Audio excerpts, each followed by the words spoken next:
siguiente presentación, que es larvas como indicador de captación de semillas de mitílido y su desprendimiento como indicador de eficiencia para la mitilicultura, que esa presentación la hago yo. Así que les voy a compartir pantalla.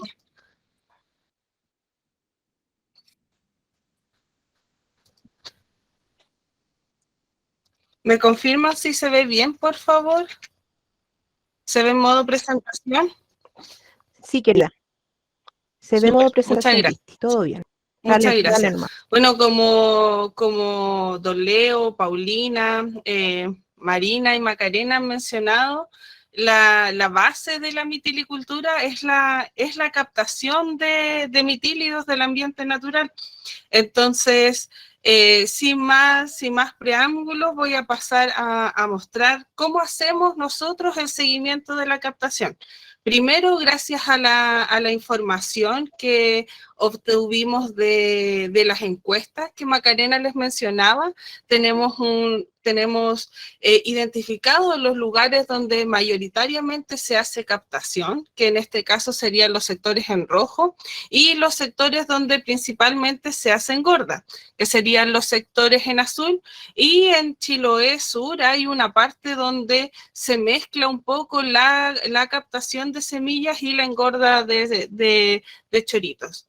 Nosotros hemos utilizado como lugares de estudio los sectores de Yates, de Hornopirén y de Castro, debido a que ambos son diferentes, sobre todo en la influencia de agua dulce. Yates tiene una capa permanente de entre 5 a 10 metros de agua dulce, y después viene la capa de agua salada. Hornopirén es como una transición, porque generalmente tiene de 2 a 5 metros, dependiendo de la época del año, de esta capa de agua dulce, y finalmente está el estero Castro, donde está completamente influenciado por agua de mar. Entonces, a nosotros nos parece interesante ocupar estos sitios como modelo de estudio debido a las diferencias que estos tienen.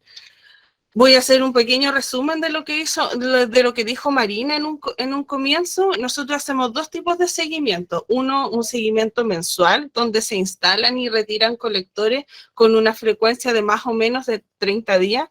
El objetivo de esto es poder observar los pulsos de captación en cada uno de estos sitios. Luego hay un seguimiento acumulado a la captación, donde en el mes de octubre, porque estos seguimientos los hacemos generalmente desde octubre hasta mayo, en el mes de octubre instalamos un set grande de colectores que vamos retirando paulatinamente del agua. Entonces hay colectores que van a estar 30 días en el agua, los que se retiran en noviembre, por ejemplo, los de diciembre van a estar 60 días en el agua, los de enero van a estar 90 días en el agua, y así sucesivamente hasta retirar los últimos, que están alrededor de 180, 200 días en el agua. Antes de mostrarle los resultados, les voy a explicar cómo van los gráficos, porque después viene un panel con muchos paneles chiquititos, entonces prefiero explicar de uno, para que sea más gráfico. Tenemos en el eje X el mes de retiro de los colectores, en el eje Y tenemos la captación de los colectores en número de semillas por colector. Las barras indican la captación mensual, este seguimiento mensual que nosotros hacemos.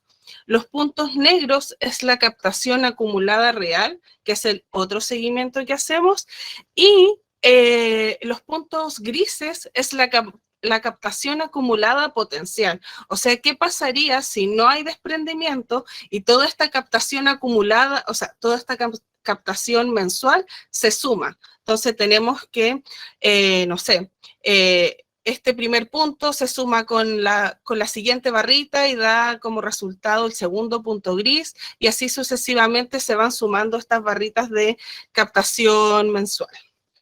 Entonces ahora sí les puedo mostrar todo esto. Aquí están los resultados de 7 seguimientos desde el 2016-2017 hasta el 2020-2021. Lo primero que podemos observar es que en todos estos seguimientos siempre la captación acumulada real es mucho menor a la captación acumulada potencial, a lo que pudimos haber obtenido.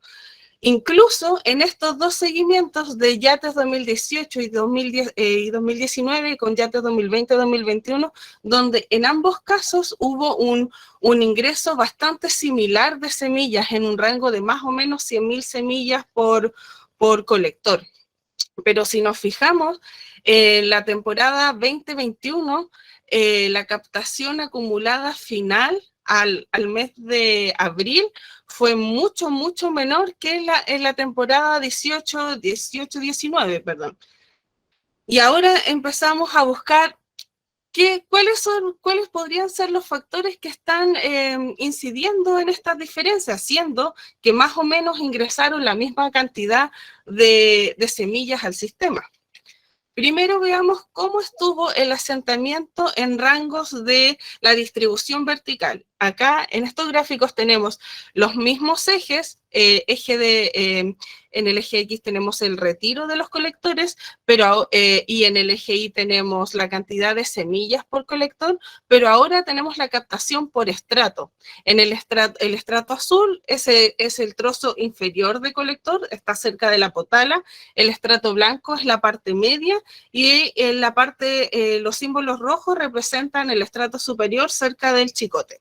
Entonces vemos que para ambas temporadas, donde hubo mayor asentamiento, mayor captación, fue en el estrato medio y en el estrato inferior.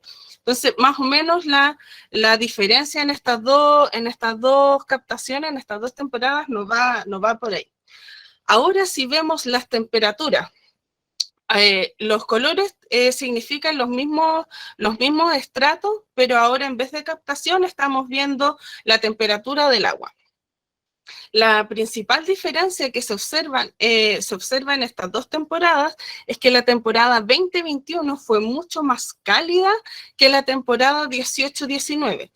Y si de hecho nos fijamos, en el mes de febrero, en la temporada 2021, fue mucho más cálido el estrato medio del colector que el estrato superior. Estaba mucho más cálida esa parte, y más o menos hay una diferencia de 2 grados entre la máxima de una temporada y la máxima de la siguiente temporada.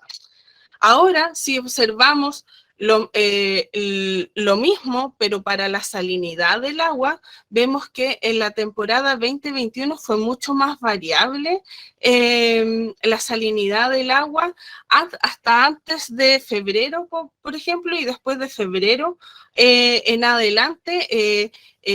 La diferencia entre el estrato superficial y el estrato medio o el estrato inferior del agua ya no es tanto. Ahora, si seguimos comparando estas ambas temporadas, vemos que la captación observada al mes de abril fue muy diferente, como si se acuerdan de los gráficos, en la temporada 2018 que en la temporada 2020-2021. En abril terminamos con colectores con más de 80.000 semillas, y en Yates, para la temporada 2021, para el mismo mes de abril, terminamos con 6.500 semillas por colector, siendo que en ambas oportunidades los colectores tuvieron más o menos la misma cantidad de tiempo en el agua, 169 versus 182 días en el agua. La captación máxima observada, ahí hay una diferencia. En la temporada 2018-2019 la vimos en diciembre, y en la temporada 2021 la observamos en enero, más o menos en el mismo rango de valor, 132.000 y un poco más de 98.000 semillas por colector. Pero ahora, ¿cuál es la diferencia de ambas temporadas? En la temporada 18-19 solo perdimos casi un 50% de las semillas del máximo observado a lo que obtuvimos en el mes de abril, pero en la temporada 2021 casi el 92%, 93% de las semillas se perdieron al esperar retirar los colectores en abril. Ahora hay que colocarnos a filosofar. ¿Qué es lo que pasó? ¿Por qué hubo tanta pérdida de semilla? ¿Cómo podemos hacer más eficiente este uso de semillas para no estar perdiendo un 92% de la captación? Nosotros encontramos este review de hecho David lo encontró, este review donde enumera los diferentes factores que pueden influenciar la pérdida de semillas, ya sea en la captación de semillas o en la fase de engorda, de la engorda de estos choritos. Primero, los factores de suministro y fuente de larvas y de semillas. Si nos ponemos a pensar en los suministros de larvas, hay que pensar en, por ejemplo, qué tan viables eran esas larvas. ¿Tenían una buena condición alimenticia? ¿Tenían buena cantidad de alimento para subsistir? Y si nos vamos un poco más atrás, ¿cómo eran sus reproductores? ¿Cómo eran los progenitores de estas larvas? ¿Tuvieron un buen alimento en invierno para poder hacer un desove eficiente, eficaz, de buena calidad en época de primavera, verano? ¿Cómo fue la gametogénesis de estos individuos? ¿Hubo alguna, no sé, enfermedad, malformación, algo que pudiera estar afectando la viabilidad de los gametos y posibles fallas en las larvas que eventualmente podrían llegar a los colectores y ser la fuente de semillas en los colectores? ¿Cuáles son? Hay tantas cosas pasando desde que un chorito adulto desova hasta que una larva de 300 micras se pega en un colector, que es súper difícil enumerarlas todas, y hay muchas ocasiones donde esto podría estar causando pérdida de semillas o de individuos en engorda. Otro factor que mencionan los autores es, después de que la semilla ya está captada y pasaron 6 meses o 5 meses o 4 meses ahora con el colector captado, que se ocupa una semillita muy chiquitita, hay un efecto súper grande en el traslado de la semilla, porque hay que pensar que esto se realiza durante todo el año, pero principalmente en la época de verano se ven muchos camiones acá en Puerto Montt trasladando semillas hacia Chiloé, y las semillas van en maxi sacos de 1000 kilos a todo sol, o de repente se pone a llover y es el sur, entonces fácilmente se puede poner a llover y esas semillas que estaban metidas en el agua de mar se van a ver expuestas, además del sol y de secación, a problemas con el agua dulce y tener problemas de osmosis tal vez esa semilla. Entonces el traslado es un factor crucial en la pérdida de semillas desde la captación hacia la engorda. El proceso del sembrado de estas semillas también es un factor crucial que puede jugar un rol importante en la eficiencia del uso de estas semillas. Por ejemplo, no sé, hay que colocar esta semilla en banda transportadora, después hay que enmangarla, después de nuevo se colocan en el agua de mar, entonces, y muchas cosas entre medio. Entonces, este estrés térmico y este estrés salino que sufren las semillas también podrían estar influenciando en ¿cómo que se llama? La pérdida posterior de esta semilla. Ahora, por ejemplo, se sabe cuál es más o menos la densidad apta para tener una buena eficiencia en el uso de las semillas. Se habla entre 600, 800 semillas por metro más o menos, pero eso fue bastante ensayo y error, porque hasta donde yo tengo entendido, lo que me contaba Marina, en un principio la gente ponía 2000 semillas por metro y vamos usando las semillas, y total habían hartas. Y claro, eso era un uso no eficiente de la semilla y se perdían bastante.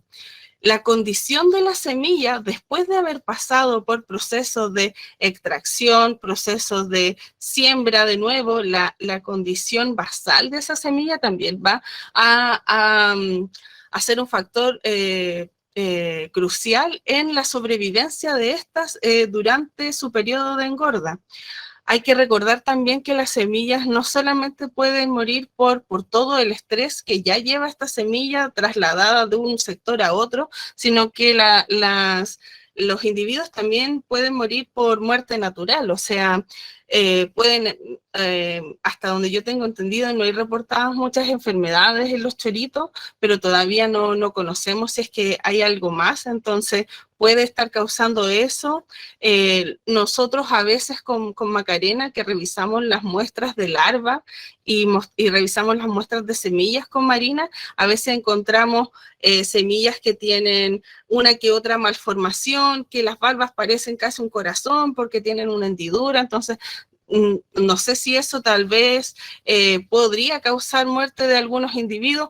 Lo que yo digo de estas malformaciones, una larva o una semilla en 1000, pero puede estar causando, podría eventualmente causar algo.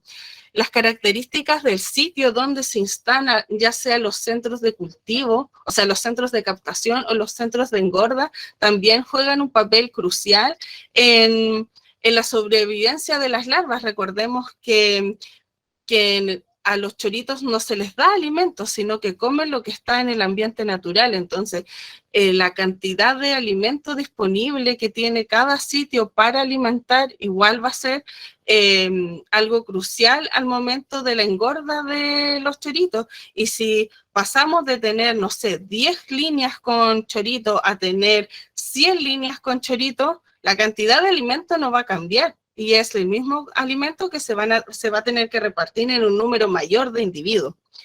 Y obviamente los avances tecnológicos para ir subsidiando o subsanando todos estos problemas que hay entre medio, desde que los gametos son desovados al agua y pasamos a la engorda, evidentemente pueden jugar un rol crucial en la menor pérdida de semillas, ya sea de la captación o en la engorda.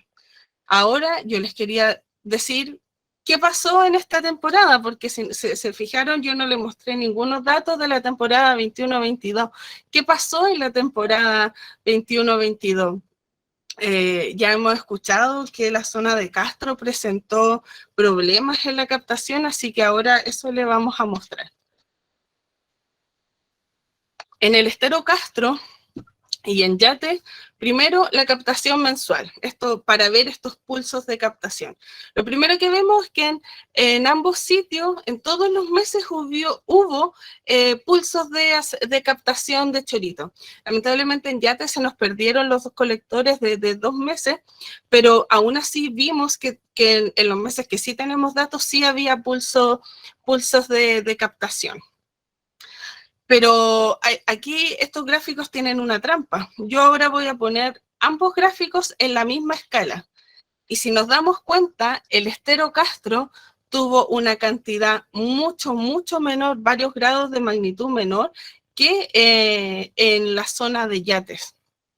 Si bien hubo pulso de asentamiento, de captación en Castro, este fue muy bajo.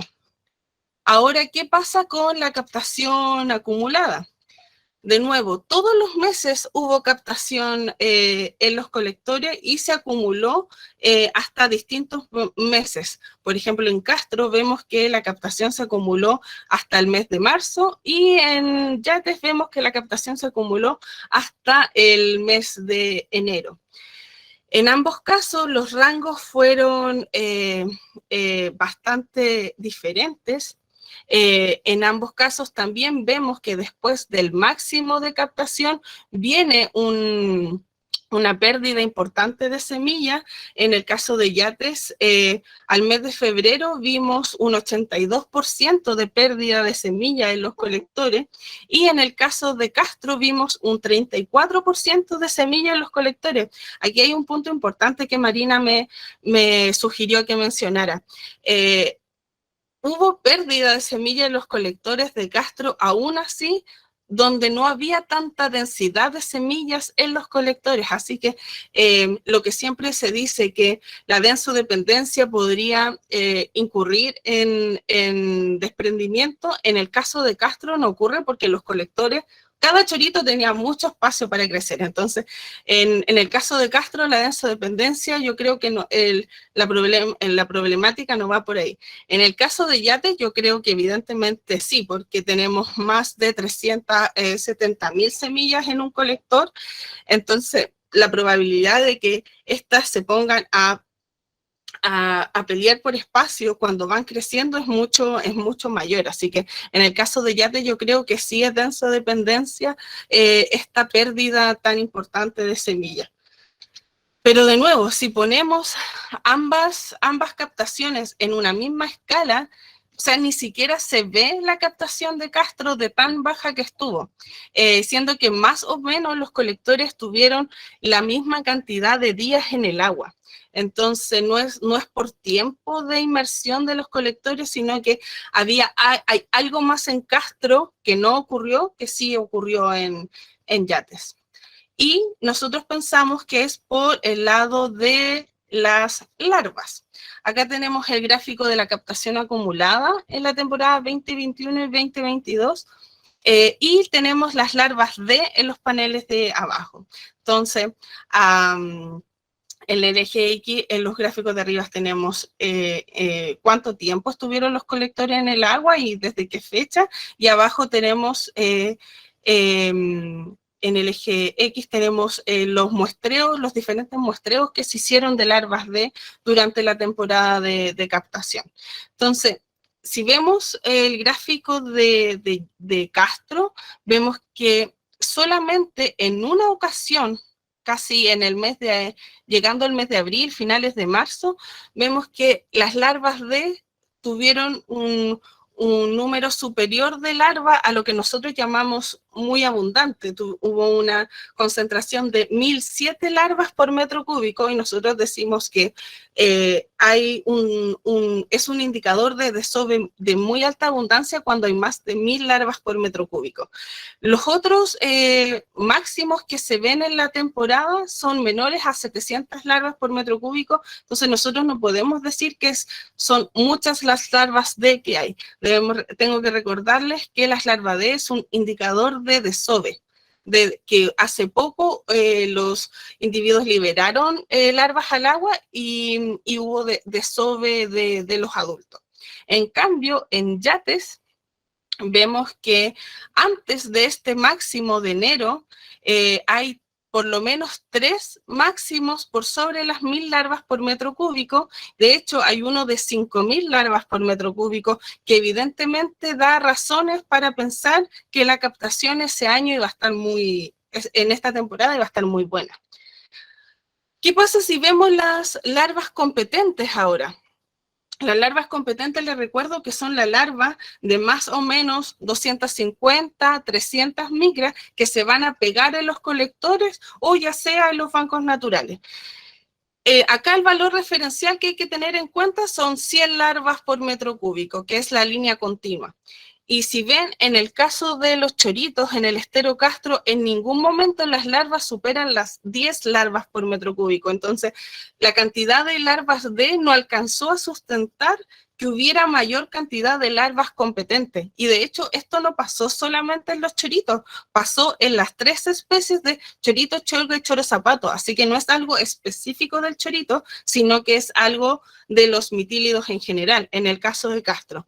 En cambio, en Yates vemos que en varias oportunidades las larvas de cholga y de chorito estaban con abundancia o presentaron abundancias mayores a las 100 larvas por metro cúbico, lo que nos da a entender que hay una alta abundancia de larvas competentes y una alta abundancia de larvas que posiblemente se van a asentar en los colectores o en los bancos naturales. Y ahora quiero que volvamos al listado de factores que podrían causar pérdida de semillas de mitilio. ¿Qué es para lo que hemos estado revisando? Lo que podría haber pasado en Castro es que hubo falta de suministro de larvas. ¿Qué pudo haber pasado? Tal vez pudo haber pasado un desacople entre machos y hembras, que algunos desovaron primero, otros desovaron después, que no había alimento suficiente para sustentar la cantidad de larvas o el alimento no era de la calidad necesaria para que esas larvas ocurrieran. Tal vez hubo un problema en la gametogénesis de los reproductores que podrían afectar el desarrollo de los gametos y después de las larvas, y tal vez esa es la razón por la que no hubieron semillas en la zona de Castro. Y abramos el debate y conversemos en este momento. Muchas gracias.